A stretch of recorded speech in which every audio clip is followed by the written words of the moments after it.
پرون چې څونه مړي دلته شي او څونه ماشومان شوي په غرم شاه کې په یو کور باندې ګولۍ لګېدلې ده 7 کسان په هغه کې زخمیان دي او د یو زنانه نه پکې 2 سپي غورځېدلي او افسوس په دې خبره باندې کوم چې هغو ته امبولانس نه میلاوېده دا ویډیو در سره پلی کوم دا ویډیو وګورئ چې دا 3 تاریخ پکې ولې ټارګېټ کېږي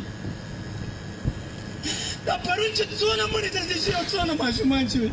په غرم شاه کې په یو کور باندې ګولۍ لګېدلې ده 7 کسان په هغه کې زخمیان دي او د یو زنانه نه پکې 2 سپي غورځېدلي او افسوس په دې خبره باندې کوم چې هغو ته امبولانس نه میلاوېده هغې ته ګاډی نه میلاوېده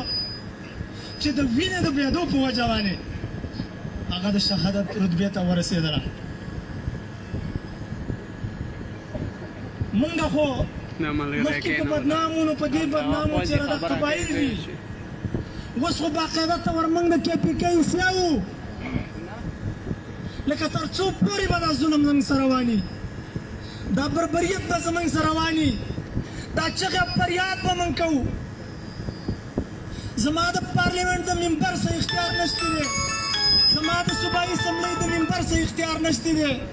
زما د وزیر اعلی څه اختیار نشته دی دا اختیار خو د هغه خلکو په لاس کې دی د چا څه چې توپ دی د چا څه جاز دی د چا څه ټینک دی ته خامخا خپله خېټه ساتي په بله طریقه باندې وساته اول خو موږ د دې قرآن په خاطر باندې د دې دواړو فریقانو نه اپیل کوو او درخواست کوو چې په جنگ باندې مسلې نه حل کېږي په جنگ باندې امن نه راځي لکه دلته سوال پیدا کېږي چې دا په ماموندو کې کومې زنانې ساري دي آیا په جوړو دا ستاسو خویندې نه دي دا ستاسو ورونه نه دي دا خو به د چا خویندې دا به د چا نونه وي دا به د چا ښځې وي دا به د چا بچي وي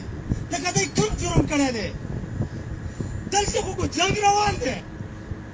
نو د یو څو فریقینو په منځ کې روان دی نو آیا دا راته ووایه چې دا 3 فریق پکې ولې ټارګېټ کېږي دا پرون چې څونه مړي دلته شي او څونه ماشومان شوي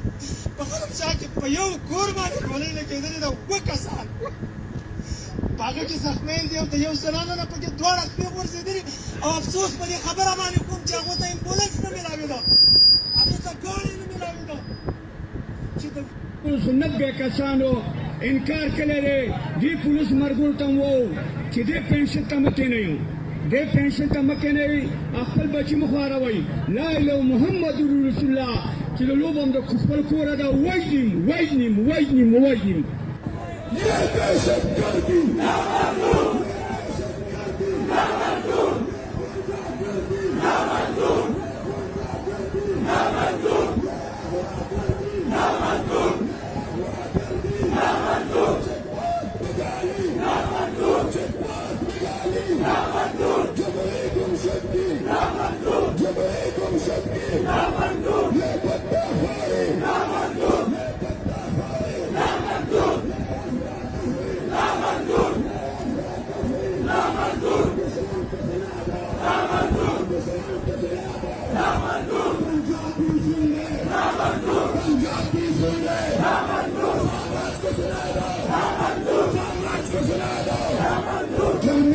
جمهوری